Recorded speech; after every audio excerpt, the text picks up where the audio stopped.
All right, good afternoon and welcome to the Community Health and Safety Council Committee meeting for October 1st, 2025. I'm Councilmember Toohey, and with me tonight is Councilmember Fossey, and Councilmember Bader is online. Tonight, we're going to have a couple of a briefing and an update, and we're going to start with our Community Alternative Response Everett Care Team briefing, and I believe it starts with Kelly. Is that right? Great. Welcome, Kelly.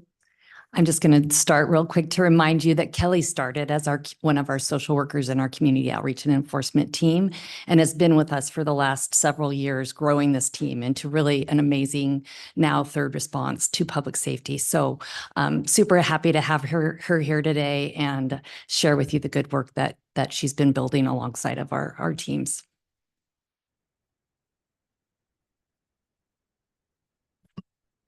I can get my presentation to work. Hey, well, I thank you for having me here, Council. I want to invite you to walk with me through a journey through time, is what I call it, of how we got to where CARE is today. And I feel that this is a story of collaboration and the commitment to our community's well-being. The story began in 2015 when our Everett Police Department first added social workers to its landscape. This was a partnership between law enforcement and social work, forming our community outreach and enforcement team, COET. And COET was formed to address the growing needs of our unhoused neighbors, and therefore blending social work with empathy. In 2018, people were interested in our work. They wanted to shadow and learn from us. Sorry. They wanted to shadow and learn from us, and we were really lucky that we were able to establish our very first Master in Social Work MSW internship. Our very first intern is sitting in the room with me, and she's our field supervisor, so that's a really cool story it's a pivotal moment of developing relationships with schools and furthering our work here. By 2021, our public library reached out to us asking also for support around the social complexities they too were facing.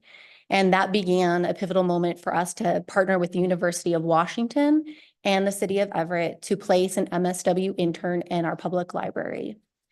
As we continued to listen to what our community needed, in 2023, we were lucky to receive COVID recovery funds, in which we were able to expand social work support full-time to our library and for the first time ever into our fire department, which I feel is a very pivotal moment for us as social workers here, as it further integrated us into our emergency response system. By September of 2024, the need for behavioral health support had become undeniable. At the recommendation of the Mayor's Drug Crisis Task Force, Everett secured a $4.5 million SAMHSA grant in which we were able to launch CARE. And CARE is our comprehensive behavioral health initiative designed to respond to substance use, mental health crises, and the broader social challenges facing our everyday residents. So why CARE? CARE is transforming how Everett responds to crisis by expanding the toolkit available to our emergency responders, fire, and police. We ensure that every situation that they encounter can receive the right kind of support, whether it's a behavioral health emergency, a substance use crisis, or a moment of vulnerability. We provide specialized crisis intervention. My team brings expertise that goes beyond our traditional first responders. We're trained in crisis de-escalation, trauma-informed care, behavioral health, and our care responders meet people where they are, both physically and emotionally. We work to reduce the system strain placed on our police and fire partners. We try really hard to preserve those critical resources by diverting behavioral health and other appropriate calls to our team so that we can alleviate those traditional responders to focus on other safety and life-threatening emergencies. We provide community-centered support, as trust is the heart of our CARE program. We offer compassionate and competent care, and our team builds meaningful relationships with our vulnerable populations by creating pathways to healing and stability. We provide integrated follow-up, crisis response, and it's just the beginning of what we do. We provide unhoused outreach, short-term care management, and we help individuals connect to supportive services. So we don't just respond at the call, we stay connected to people in need. So who are all of these people? The care team is, oops, sorry, went too far. The care team is obviously powered by a dedicated multidisciplinary staff of licensed professionals who are dedicated to being reliable and responsive to community need. This includes myself, our field supervisor in the room. I have 5 crisis responders who deploy to 911 calls for service. I have a care specialist who provides short-term care management, navigating people towards long-term solutions, a prevention specialist in our library who focuses on upstream solutions and community education. And I still maintain MSW interns who support our overall care delivery. So what do we do? What do social workers do here? I believe that social workers are the connective tissue of Everett's public safety system. We bridge gaps, solve problems, and show up when people need it most. And here's how we do it. We respond to 911 calls. While we can respond independently, we are most often called upon to respond alongside our police and fire partners. We support on calls involving overdoses, welfare checks, domestic violence, suicide, and other complex situations where behavioral health expertise is critical. We address complex social needs as the many individuals we encounter face layered challenges, and they often don't know where to turn. We help them navigate these complicated systems, access resources, and find a path forward, especially when solutions are not straightforward. We collaborate with our community partners as we do not work alone. Through strong partnerships, we connect people to housing, treatment, and long-term support. And our work doesn't just end at the crisis. We meet immediate needs and we help individuals plan for long-term stability, whether that means safety planning, care coordination, or ongoing case management. And we don't just support our police, our fire, and our library. We do receive referrals from other city departments, such as our prosecutor's office, public works, transit, and code enforcement. And we do this so that we can ensure that no individuals are left behind. The people we serve all of Everett's community, from those with stable housing to housing instability, experiencing poverty. We serve youth, families, seniors, people with behavioral health or chronic health challenges, survivors of trauma and violence and grief, formerly and currently incarcerated individuals who are looking for reintegration back into our community. And we operate 6 days a week, 10 hours a day, providing the best coverage possible with the dedicated staff that we have. Every hour, every interaction is a chance to make a difference. What does that difference look like? So this is just a snapshot of 2025 so far. This year, we have served 2,000 unique individuals. That's 2,000 people who have not had to face crisis alone. And from youth to seniors, our team met individuals where they were physically, emotionally, and with dignity. We did this by also supporting 900 911 calls for service. We're not just an add-on, we're integrated into Everett's emergency response system. Each call gave police and fire personnel an additional tool and resource, allowing them to focus on higher risk situations. I also like to believe that we've positively impacted their overall well-being, as they know they do not have to find solutions alone. While we can't be on every call and we're not available every day, our first responder partners trust us beyond the moment. They refer cases to us for follow-up when social care becomes the priority. This reflects a deep collaboration and continuity between our teams. And we've received 731 referrals from both our police and fire partners for them when we are not here. And like I've mentioned before, we don't just respond, we connect back to our community partners. We refer folks to housing, treatment, long-term care. All of those referrals strengthen the safety net and builds pathways to stability. And we've sent over 1,500 referrals back to our community partners. And because we don't do this work alone, our work isn't possible without our community partners. We are lucky to have direct partnerships. We have direct partnerships with, we can call on Conquer Health's EMOTE program. So that is Everett's, the Emergency Mobile Opioid Team, Everett. So when somebody who is in our community with need, we can connect them immediately to medical care and peer support. We have Evergreen Recovery, Everett Gospel Mission, where we can connect people with shelter, and other indirect partners through Compass Health, Providence. I could go on.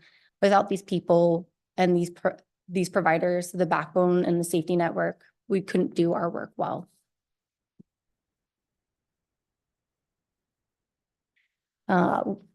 CARE's journey has been shaped not only just by vision, but by the incredible support that I believe we've received from multiple city departments. When we've identified a need, our city partners have stepped up with creativity, collaboration, and commitment. I'm really happy to share with everyone here today that we received our no-cost extension, and we'll continue to be funded by our SAMHSA grant through September of 2026. Sorry. Then we also still have COVID recovery funds that should hopefully get us through 2027. Currently, we're also exploring other options, looking at how regional models and other potential funding sources so that we can maintain our longevity here. I want to give a special shout out to our IT department and a police department crime analyst. When we identified a need and a better way to track data and understand our community, they adopted a Microsoft Power App platform for us, therefore streamlining workflows and improving our service delivery. This tool is so cool. It was featured in a Microsoft article and by Microsoft itself. We continue to work for training and being better at our profession. And we were really, we were proud to have participated in the University of Washington's first ever co-responder alternative responder academy. We were one of the first cohorts as a team to go through that. And we will continue to seek out training to be better at our jobs and support our community better. And we are not just serving for today, we're investing in our tomorrow. We are currently hosting over five interns as of this moment from multiple universities, such as Northern Arizona University, University of Kentucky, University of Washington, Eastern Washington University. Through this mentorship and hands-on experience, we're actively shaping the next generation of behavioral health professionals. Let me know if you have any questions. Great. Well, thank you. We'll start with Councilmember Bader. Do you have any questions? Thanks, Chair. Sound is not on. Oh, is mine now? Let's see. I'm speaking. Can't hear you. Angie?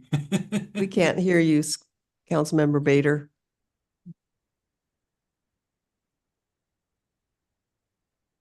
Yeah, we'll go ahead and we'll move to Councilmember Fossey and come back to Councilmember Bader. So, oh, wait. We adopted a Microsoft. Oh, Just me. okay. Well, anyway, go ahead, Mary.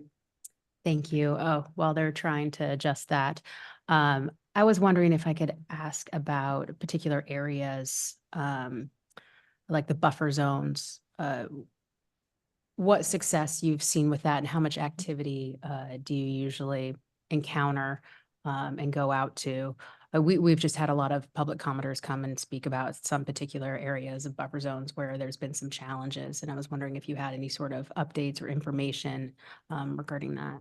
I think that buffer zones reach a multiverse of the departments in our city, but as far as outreach goes, when we know there's a buffer zone, my team does do proactive outreach, myself included. Just yesterday, walk downtown and if I encounter somebody inside of our buffer zone, I do offer them support, food, and encourage them to move along and work really hard to get them connected to the appropriate service they might be able to go to, such as Esther's Place, or even back to our public library to work with the social workers inside of the library.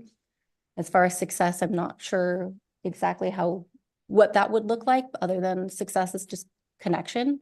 And I think that we're able to successfully connect with those that we encounter. Councilmember Bader, did you get your mic going? My mic is going. I don't think so. Okay. All right, well, I do have a couple questions. So I'm just curious. So when you respond with 911, where are you located? I mean, are you in City Hall here or? So we're really lucky that we actually have a deployment hub in our transit Okay. stations. We actually have an office there. Hey, see, But my mic's throughout the obviously- day, Could you we hear me- actually could are you hear me wherever before we're the signed meeting into started? service. So at this moment, I'd have 2 personnel signed into fire and 2 It's fine, personnel just like signed it was then. into police. So that, because those radios, they don't exist in the same place. So we can't hear if police need us, can't hear if Mhm. fire needs us for not both in both places. So we're uniquely situated throughout our community. So I know that when I came in here, I saw my responders coming up from the basement headquarters. So they're working alongside Okay. police personnel. And I know that some Okay, were calling at it, Station continue 5 work, so- earlier. So we're Okay. integrating Thanks. Right. the departments we're with. And so do you guys have your own vehicle then? Or do you Yes. go with in the, Nope, we have our own vehicle Okay, so we that's can what I thought. respond to scenes independently and at their request. okay, great. Well, this. The a lot- SAMHSA grant was able to help us to kind of uniform our team, get them the correct tools and resources like cars that they Yeah, needed. So we've been great. really lucky in that regard. That's Very great. lucky. Because we want to be as efficient as possible. So, and then I have a question. I know I didn't see any of the opioid funding to this program. And I'm just curious, and maybe we can't answer that yet, but would any of those funds qualify for some of the program? I think absolutely. Like we just want to use our SAMHSA funds first and we have those Exactly. COVID, but in the back of our mind, you know, our Sure. goal will be to continue this program. But the community factors that are changing around us and a regional approach or more opportunities through behavioral health dollars or things like that may also be available down the road. So we kind of want to wait and see what all of our options are. But certainly knowing that a lot of the individuals are affected by the opioid crisis or have been in the past, I think we could easily justify, like a lot of other communities do, using opioid dollars for Okay. alternative response. Good that we have a couple things in our back pocket Yeah. then. Exactly. Great.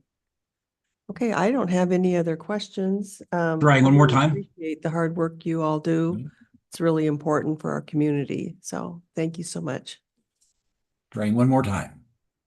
Okay, we'll move on to our next agenda item, which is our police UAV program update. So we look forward to this. While we're switching, can I see if Councilmember Bader can be heard now? Trying one more time. Okay, just one moment. I'm going to change something here. One moment.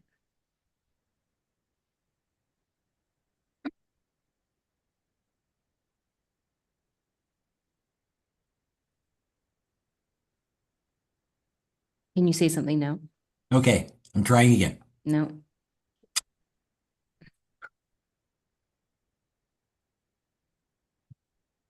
No luck. Uh, no. Sorry, Councilmember Bader.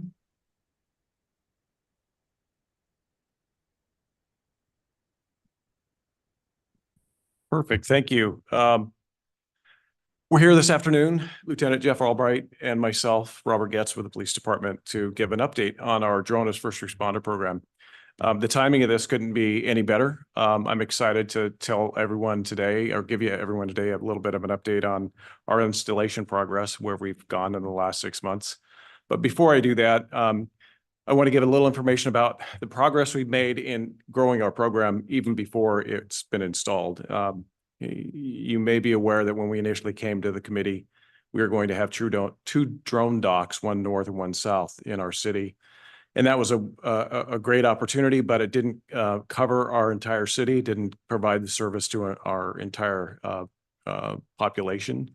And the chief was very interested in having that happen. And so we went back and talked with Flock Safety and were able to negotiate, if you will, 6 drone docks in our community now that will cover our entire community and provide safety and security to those throughout north, south, and our central area. Not only that, we're going to be able to partner with areas like Tulalip, Lake Stevens, South County, Mill Creek, and Mukilteo, and provide them with services associated with police incidents, fire incidents, and anything public safety related.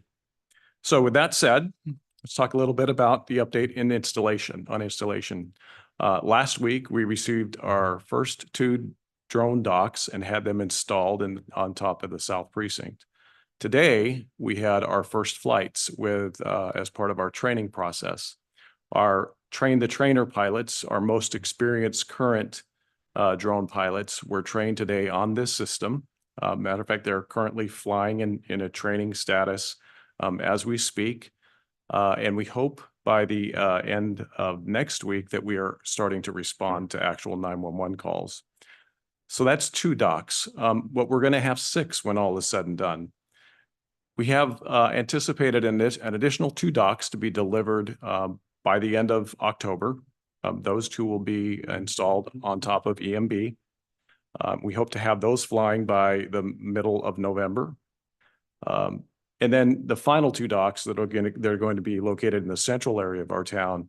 We are talking with a community partner to have them installed on the top of their business.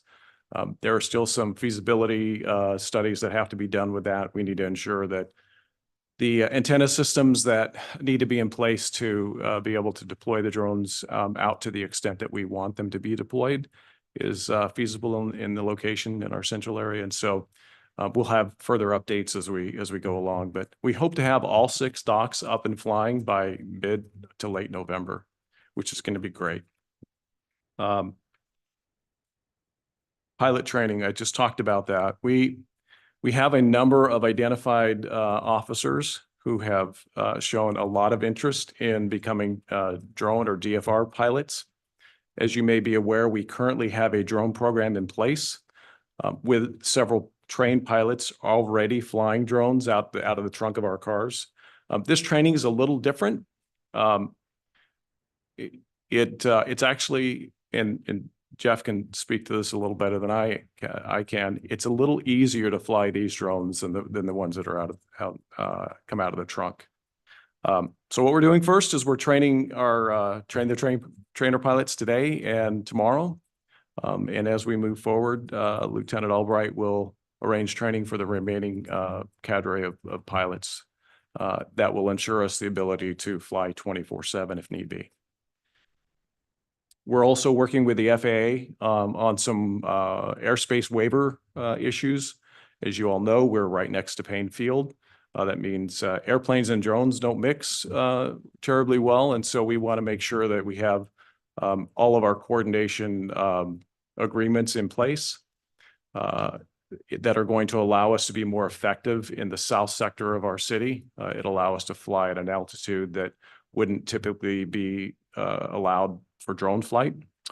Right now, we're flying at 200 feet and below. Once our agreement is in place with the FAA, we'll be able to fly in certain areas of the south end of the city up to the altitude of 400 feet, which is a great advantage for a number of reasons, to include our ability to reach out further from the antenna. So that's being worked on. Do you have that? You do have that up. Those are the grid squares that I'm referring to in our work with the FAA. It's a pretty complicated process that Lieutenant Albright has done all the work with the FAA. I will say that our FAA partners have been amazing to work with and very accommodating. They're very supportive of the program and the work that we do out here, and it's been a pleasure to work with them. As soon as we start flying missions in a week or so, that public-facing dashboard that I talked about in our initial presentation will be up and running. So the public will be able to take a look and see where we're flying to, what the flight was about, the mission, what kind of calls we went on, the number of times that the drone was first on scene, the number of times that we were able to have a success story. That is, identify a suspect or find a missing person or affect a rescue in some way and assist to the fire department. So those kind of things will be on the dashboard. It should be up and running as soon as we start flying. And then finally, we promised our community and council tours of our DFR center. As soon as we get our pilots comfortable in the seat, we're going to start inviting our public in to see our DFR center. I think it's really important for them to understand what the concept is, to realize and recognize that we're utilizing this tool as part of our ongoing efforts to make our community safer, to make the work that our police officers do safer as well. And for us, this is, like I said, a very exciting day.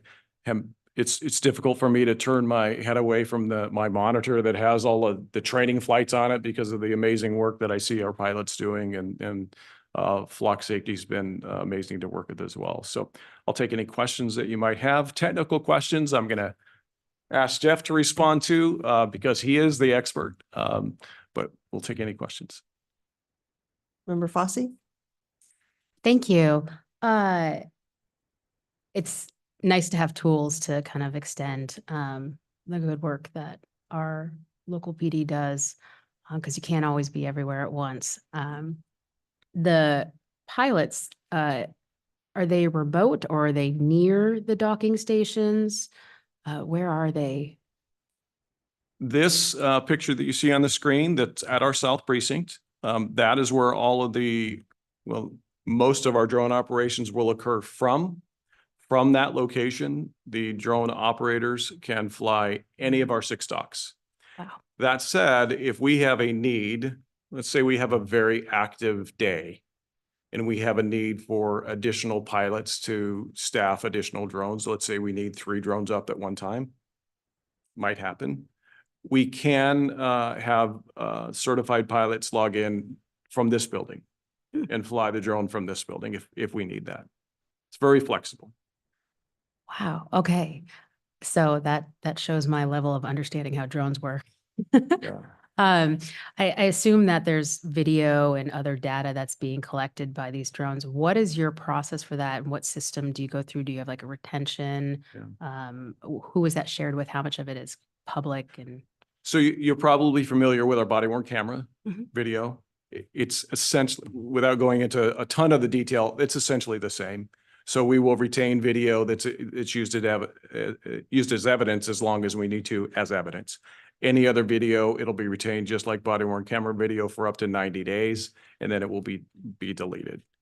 So that's how we utilize that data. do you have any sharing agreements with any other entities? Regarding the data itself, not the data on drone flights. Okay. No,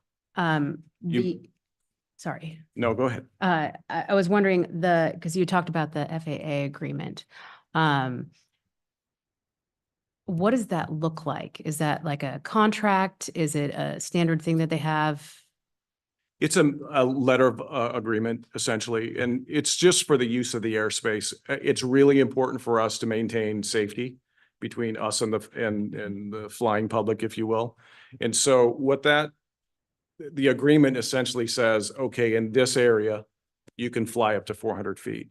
But as you get closer to the airport, you can only fly to 200 feet. Or if you're really close to the airport, you can't go there at all. And the beauty of these drones is we have, and again, Jeff, jump in if I'm speaking incorrect here. We have the ability to do what's called a geofence. So if we start to fly in an area that is restricted, that drone will fly up to that geofence and it will stop. It won't fly into in that restricted airspace. Now we can ask for permission. This is part of the working agreement. We can make a phone call to the control tower and say we need to transition. Let's say Mukilteo had a really bad incident that they need our assistance, right? We can ask the tower to transition directly to Mukilteo across the airport property and let them know we're flying through. I think that's all I had to say about that. But the memorandum itself, it's a memorandum. of Okay. understanding. So there's nothing like in exchange. It's more of just permissive. Correct. It's more related, it's really related to Payne Field and FAA regulations around their airspace, so it's not, not an exchange or anything Right. that requests data, things like that. And you said when they're kind of up and running, the tours will be available, and that seems really interesting. Around when would that be? I want to have an opportunity for our pilots to become very efficient. We're going to have almost a field training process with our pilots to ensure that they're, especially in the south end where the airspace is very complicated. And so it'll be a few weeks, I suspect, and I'm going to defer to Jeff as our lead of this program before we start doing that. But I would suspect by the end of October, we'll probably have, at the latest, we'll probably have folks come in. Fabulous. Yeah. Thank you. I just have a couple questions. I remember the agreement that we worked on with the Flock folks about, at first it was one drone, and then we went to two.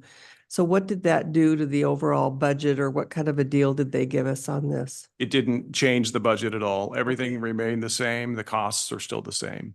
Oh, well, Yeah. that's nice. And yeah, and they've been very good about as the new generation, as an example, as the new generation of antenna comes out, the more effective antenna that they have associated with the program. As the new generation of antenna comes out in the next 30 to 60 days, they will put the newest antenna up there for us to make sure that we're getting the best quality of product that they have available. And again, it's all part of the program. So was this kind of an introductory kind of an offer that they gave us, or is this kind of their ongoing, or will we see that we end up paying further along in the next couple years for the program? Well, the contract itself Yeah. is a 2-year Remember. contract Okay, that starts when the very last drone dock is up and in place. So Okay. we are flying now, or we will be flying. It's not until that 6th dock is in place and we're using it that the actual time starts the first year. That first year is, as you might recall, is basically a prove it year. mhm, If we find that there's value to the program, then we will consider going on to the second year. If we don't find that there's value to the program, there's an opt-out. So we don't have to continue on to the second year. If we do, and we anticipate that we are going to find considerable value in this, if we do move forward, then we have already been exploring funding opportunities for the second year and beyond. But I wouldn't say it's not without its challenges, but I know the chief and myself and Deputy Chief Hendrickson are dedicated to making sure that we have funding. right. And then just, are there any other cities in Snohomish County that are up and running already, or we're the first ones? We're the first ones in Snohomish County. Redmond has a form of DFR that is running. It won't be 24/7 like ours is, and it won't be to the degree in terms of numbers of DFR drones that will be deployed. So, and do we think other cities around us are interested in this too? Absolutely. So they're looking to, so we can coordinate even beyond our borders at some point. We know there's considerable interest throughout the county Okay, and beyond in the concept of DFR. great. Yeah. Well, thank you so much. We look forward to hearing more and visiting.